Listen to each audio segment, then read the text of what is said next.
ప్రియమైన సహోదరి సహోదరులారా, దేవుడు మనకు సెలవిస్తున్నటువంటి మాట,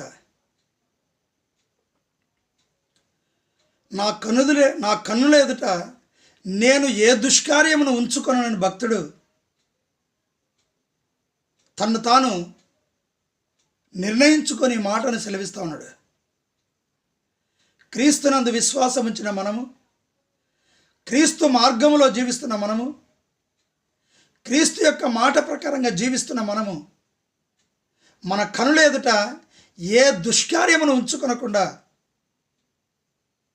మనం పరిశుద్ధులుగా జీవించాలి, నీతిమంతులుగా జీవించాలి, యథార్థవంతులుగా జీవించాలి. మన కనుల ఎదుటకు ఎన్నో వస్తాయి, వ్యర్థమైనవి ఎన్నో వస్తాయి. మన కళ్ళ ఎదుటికి మోసకరమైనవి వస్తాయి.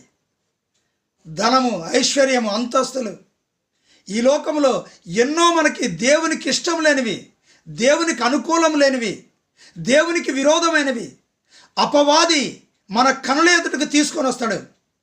ఎందుకంటే దేవుని బిడ్డల్ని చెడగొట్టడమే, పడగొట్టడమే, పాడు చేయటమే, నాశనం చేయటమే, నరకానికి తీసుకొని పోవటమే అపవాది యొక్క గోల్.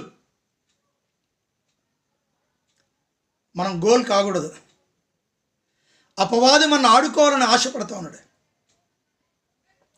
మనం యేసయ్య చేతిలో ఉండాలి, యేసయ్య మార్గంలో ఉండాలి, యేసయ్య చిత్తాన్ని నెరవేర్చాలి.